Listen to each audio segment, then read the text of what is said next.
Wassalamualaikum.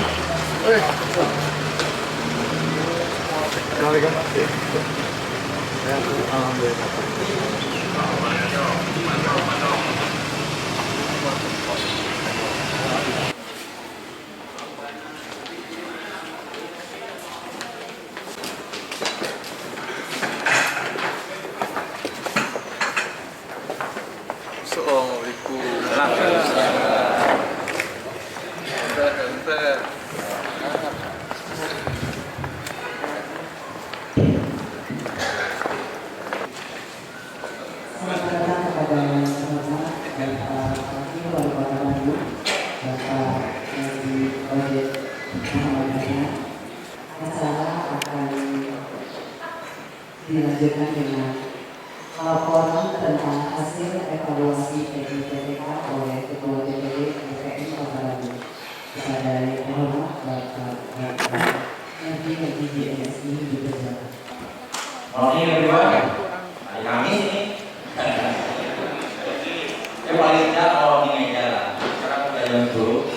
Yang terhormat Pak Wakil Wali Kota Bandung, alhamdulillah sudah bisa berkumpul dalam rangka silaturahmi evaluasi pelaksanaan PPPK tahun 2017. Pak Andri Kepala Kembu yang menjadi inspektor di pelaksanaan PPPK, Pak Ketua Adin Kota Bandung, alhamdulillah kami juga sebagai mitra kita dalam rangka pengembangan ekonomi masyarakat. Mudah-mudahan yang hadirnya Pak Iwo ini kita sudah memiliki inspirasi untuk bagaimana mengembangkan ekonomi yang ada di Kota Bandung. Bapak dan Ibu pengurus LPM Kelurahan, LPM Kecamatan Kota Bandung, alhamdulillah pada kesempatan ini karena waktu jam 11 ini ada ada paripurna dengan Pak Wali dan lain sebagainya dengan Pak Sekda. Saya Pak Wali ingin menyampaikan hasil evaluasi PIPPK tahun 2016. Sebagaimana kita ketahui bahwa prinsip PIPPK itu ada 8, yang salah satunya adalah transparansi, akuntabel, dan partisipatif. Itu yang perlu kita garis bawahi. Yang pertama adalah transparansi, lalu akuntabel dan bertanggungjawabkan, dan kita menggaris bawahi harus adanya partisipasi. RT ada Pak RW yang jumlah RT-nya 4 dapat 100 juta, ada Pak RT yang jumlahnya 15 dapat 100 juta juga. Nah, jadi merasa aduh 100 juta di RW aku kan cekak, tapi di RT yang 4 RT yang Pak RW yang 4 RT ini waduh yang sifatnya jadi agak sedikit mubazir. Misalkan kita udah misalnya seperti itu. Ini yang menjadi sorotan kita semua. Lanjut, ini evaluasi PIPPK. Waktu itu kita soal juga ke Pak Wakil bagaimana merumuskan konsep PIPPK. Lalu ini evaluasi dalam perencanaan dan pelaksanaan. Dan ini kita mengevaluasi kerja tim pengarah PIPPK. Sementara banyak juga di kecamatan yang menginginkan, ini kita lagi membangun jalan nih, lagi membangun jalan ini harusnya koordinasi dengan siapa? Dengan DBMP.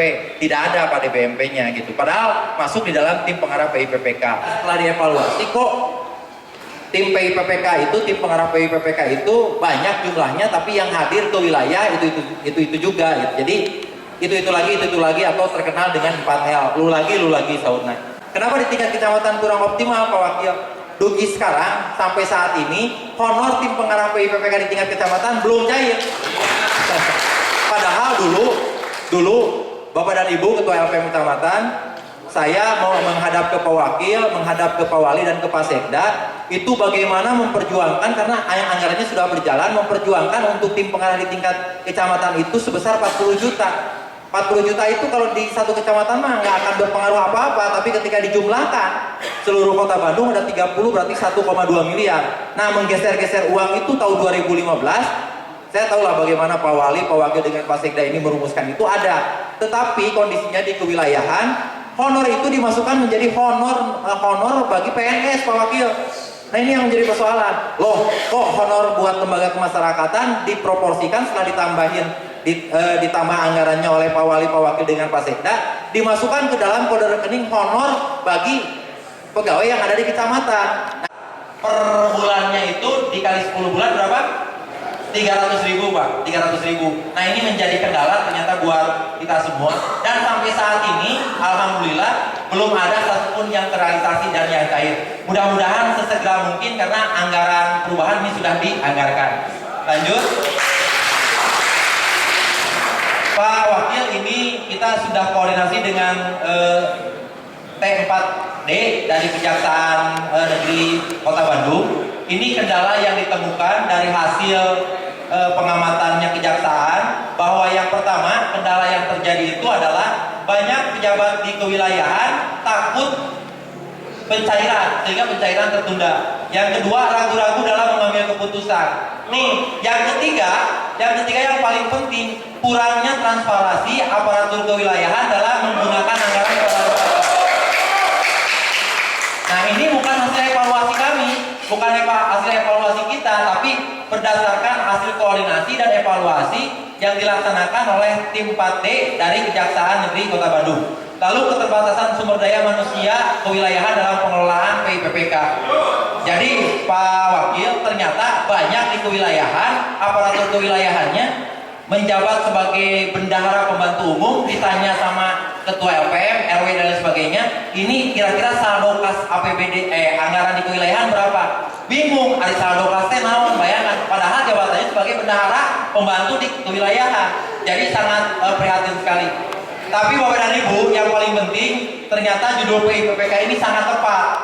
Bukan PIPPM, Program Inovasi Pembangunan dan Pemberdayaan Masyarakat, tapi kewilayahan. Artinya Pak Wali, Pak Wakil dengan Pak Sekda sangat menyadari bahwa yang diberdayakan itu tidak hanya masyarakat, aparatur kewilayahannya pun karena dirasakan belum berdaya ya harus diberdayakan gitu. Lanjut, kurangnya keterlibatan dalam masyarakat dalam pelaksanaan PIPPK. Kenapa? Karena pola pendekatannya masih pola pendekatan birokratik, bukan partisipatif. Di mana yang menguasai anggaran itu adalah lurah selaku KPA dan Pak Camat selalu PA. Sehingga anggaran untuk pembangunan yang jumlahnya 10 juta muncullah di koran, dipotong 26,5%. Padahal wajar ketika diinventarisir, diidentifikasi, ternyata yang dipotong itu adalah pajak dan keuntungan pihak ketiga dan lain sebagainya. Paling besar yaitu 40,61%. Lalu yang kedua, kebersihan 33,44%. Daripada bahaya lebih baik kita duduk di sini, gitu kan? Daripada bahaya. Amin. Mungkin itu saja. Terima kasih. Assalamualaikum warahmatullahi wabarakatuh. Ibu-ibu yang saya hormati, selanjutnya sambutan dan arahan Bapak Wakil Wali Kota Bandung kepada yang terhormat Bapak Haji Odet Muhammad Daniel berkenan memberikan sambutan dan arahan.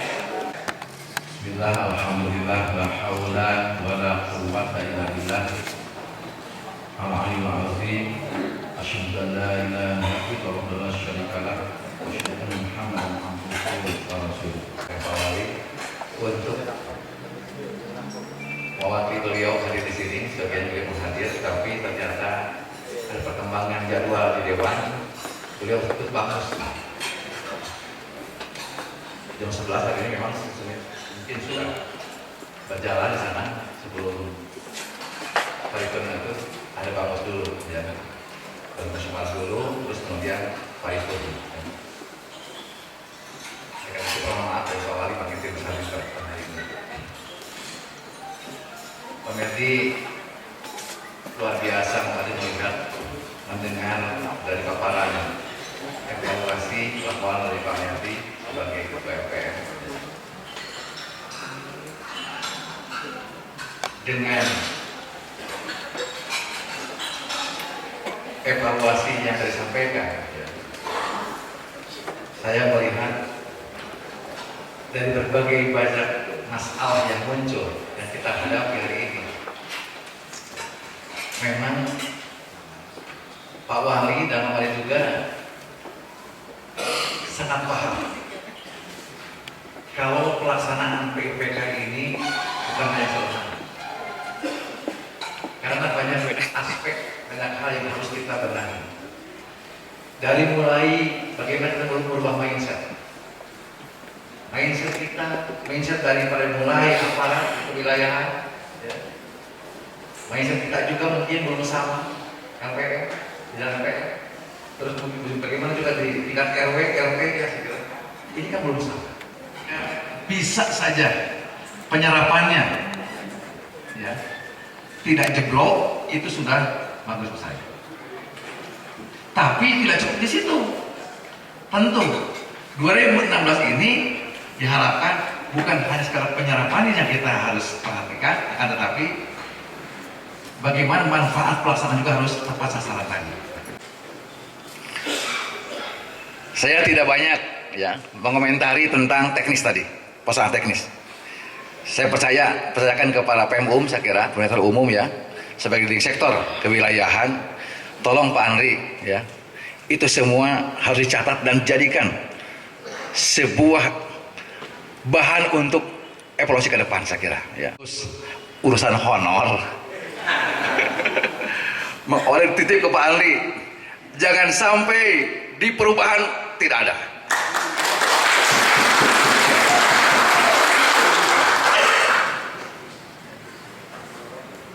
Kenapa? Karena saya kira ya kita kan kalau dalam Islam digambarkan berikanlah upah itu sebelum keringatnya kering.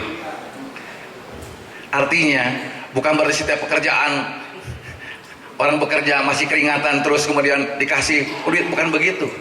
Artinya itu menunjukkan ya, betapa pentingnya kita harus menghargai ya daripada kinerja seseorang saya kira ya.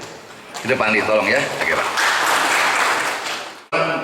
Legislatif juga waktu itu 10 tahun saya keliling ke masyarakat, para ketua RW, persoalan di kemasyarakatan itu adalah persoalan yang paling sangat krusial.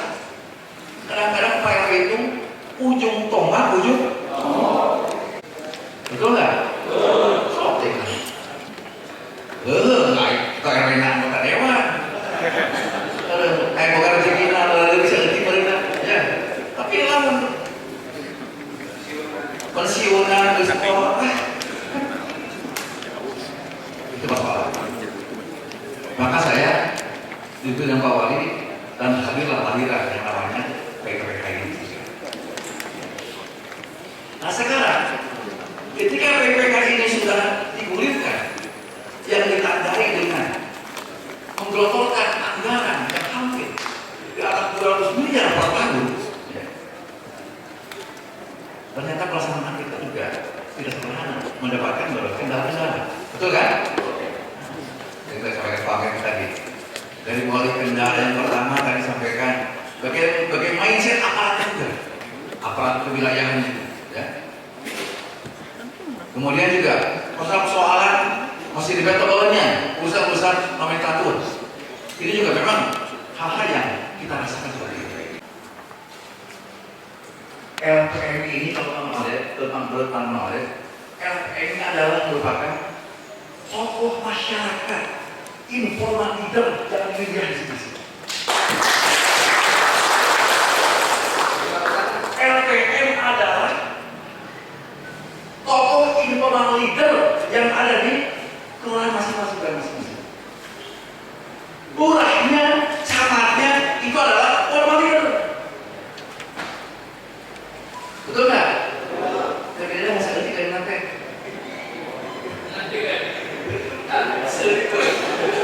Bedanya seperti ada formal leader nambah gaji, yang kurang. Betul. Ada informal leader mana?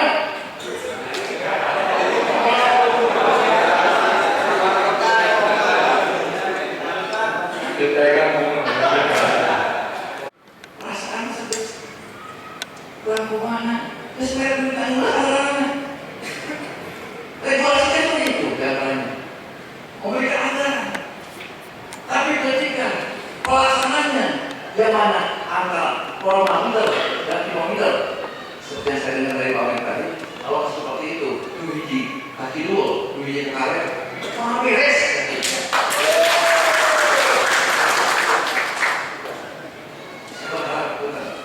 Antara formal leader dan informal leader itu harus support. Itu namanya kolaborasi yang ideal. 70, 80. Jadi Pak Iwan ngobrol itu khususnya Pak Iwan. Oke Pak ya. Lapan banyak Iya. Pak. Mau ada kemarin ikut sebuah evaluasi TKPK di Jawa Barat, Provinsi Jawa Barat. Tim peneliti menangkap fokus terhadap rezeki. Ternyata ada sebuah role model yang dibangun oleh sebuah desa. Desa itu adanya di Sukabumi, Kelurahan Nangkahan, ya, Kecamatan Curug. Dan waktu itu hadir dalam acara koordinasi TKPK itu ada formal leadernya, yaitu kepala desa hadir.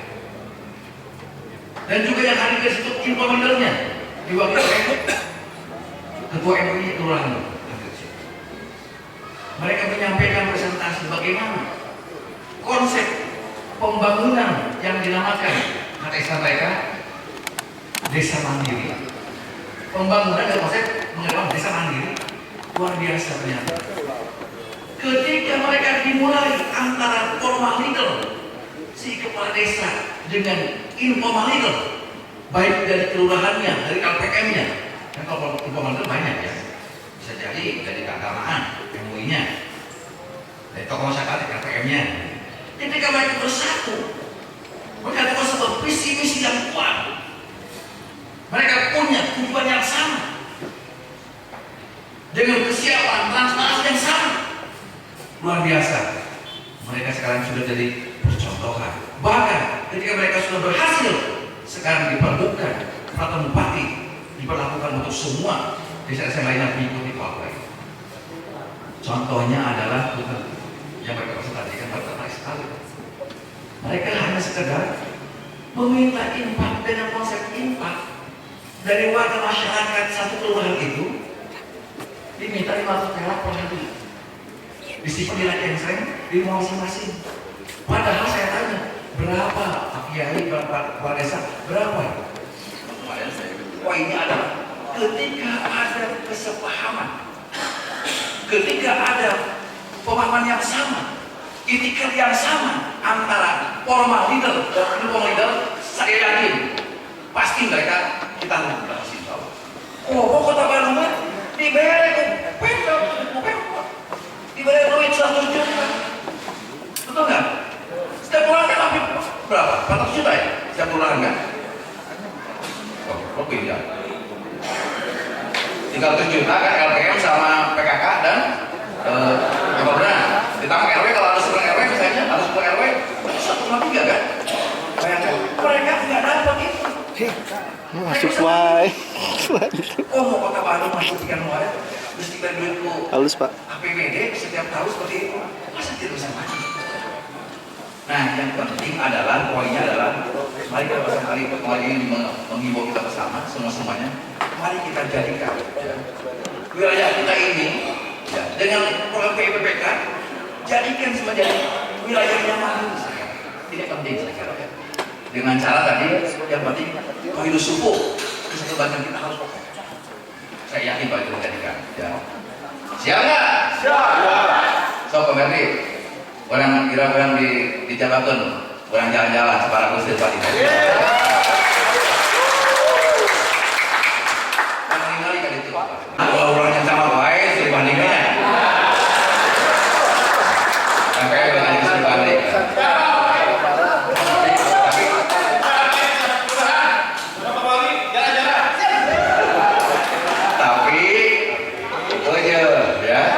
Kan tadi bedanya formal juga informal komen SPJ.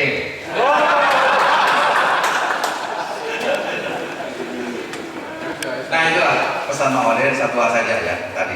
Poinnya adalah saya yakin apabila formal leader dan informal leader itu bisa kuat, bisa solid, bisa sepemahaman, itikat yang sama, niat yang sama, saya yakin insya Allah Tripod dadakan. Tripod dadakan. Setuju? Setuju sepakat jawabannya. Mes statis. Sepakat setuju ya. Setuju? Kamu setuju sepakat jawabannya? Tiga nih sebenarnya salah.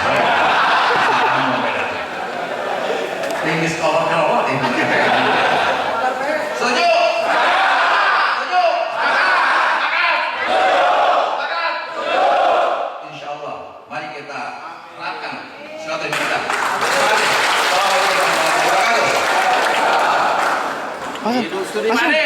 Ini kok komennya di koordinasi.